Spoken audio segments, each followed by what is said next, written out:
This channel does not promote any violent, harmful, or illegal activities. All content provided by this channel is meant for an educational purpose only. Top quality और consistent performance के लिए सिर्फ silver pump नाम याद रखना। সোদপুরের হোটেলে যুবকের দেহ উদ্ধার, গ্রেফতার রহস্যময়ী। 6 ঘন্টা জিজ্ঞাসাবাদের পর তিতলি ডেকে গ্রেফতার পুলিশের। সম্পর্কে টানাপোড়েনের জেরেই খুন কিনা খতিয়ে দেখছে পুলিশ। সূত্রের খবর, সম্পর্ক থেকে বেরিয়ে আসতে চেয়েছিলেন বান্ধবী তিতলি। তারপর কি ঘটলো জানবো। আমাদের সঙ্গে রয়েছেন আমাদের প্রতিনিধি অনন্ত। বিষয়টা যদি একটু আমাদের দর্শকদের সামনে তুলে ধরো, যে ঠিক কি থেকে গন্ডগোলের সূত্রপাত।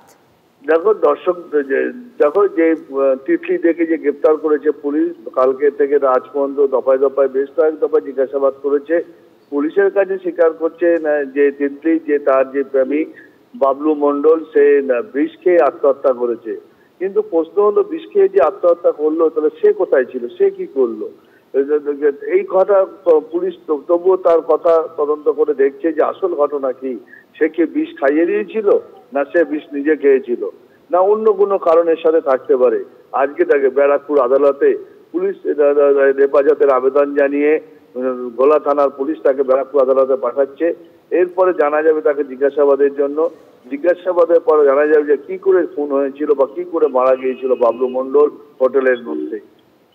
ধন্যবাদ অনন্ত। এদিকে কলকাতায় ফের বিপুল টাকা উদ্ধার, গার্ডেন রিচে ভুয়ো কল সেন্টারের পর্দা ফাঁস, গ্রেফতার 4। পুলিশের অভিযানে 1,18,00,000 টাকা ও গয়না বাজেয়াপ্ত, বহু ল্যাপটপ, রাউটার, নথি বাজেয়াপ্ত করেছে পুলিশ। গার্ডেন রিচের ঘটনা, কলকাতায় ফের বিপুল টাকা উদ্ধার, গার্ডেন রিচের একটি ভুয়ো কল সেন্টারের পর্দা ফাঁস, গ্রেফতার করা হয়েছে 4 জনকে।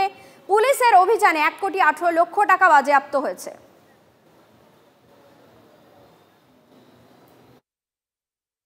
শহরে ফের বেআইনি কল সেন্টারের হদিশ। আর এই মুহূর্তে আমরা দাঁড়িয়ে রয়েছি গার্ডেন রিচ থানা এলাকার আয়রন গেট রোডের এই যে বহুতলে, এই যে আমরা দেখতে পাচ্ছি ইতিমধ্যেই কিন্তু এই অফিস পুলিশের তরফ থেকে সিল করে দেওয়া হয়েছে এবং গোপন সূত্রে পাওয়া খবরের ভিত্তিতে কলকাতা পুলিশের গোয়েন্দা শাখার আধিকারিকরা তারা গতকাল এই ফ্ল্যাটে অভিযান চালান এবং যেটা পুলিশ সূত্রে খবর যে দীর্ঘদিন ধরেই এই ফ্ল্যাটে একটি বেআইনি কল সেন্টার চলছিল এবং গতকাল তল্লাশি অভিযান চালিয়ে এই ফ্ল্যাটের ভেতর থেকে 4 জনকে পুলিশ গ্রেপ্তার করেছে বেআইনি কল সেন্টার চালানোর অভিযোগে এবং তার পাশাপাশি এখান থেকে 1,18,00,000 টাকা নগদ উদ্ধার হয়েছে এবং তার পাশাপাশি প্রচুর অর্নামেন্টস বাজেয়াপ্ত করা হয়েছে। এমনটাই কিন্তু পুলিশ সূত্রে জানা যাচ্ছে যে বিভিন্ন টেক সাপোর্ট দেওয়ার নাম করে মানুষকে ভুল বুঝিয়ে এই কল সেন্টার যারা চালাতেন তারা কিন্তু মানুষের কাছ থেকে টাকা হাতিয়ে নিতেন এবং দিনের পর দিন ধরে এই ভুয়ো কল সেন্টার এই গার্ডেন রিচ এলাকাতে চলছিল। এদেরকে হেফাজতে নিয়ে জিজ্ঞাসাবাদ করে এই গোটা চক্র বা এই বেআইনি কল সেন্টার যারা চালাচ্ছিলেন তাদের নেপথ্যে আরও কেউ বা কারা আছে কিনা সেটাই কিন্তু জানার চেষ্টা করবেন গোয়েন্দা শাখার আধিকারিকরা। ক্যামেরায় অভিজিতের সঙ্গে সুপ্রিয় গুহ,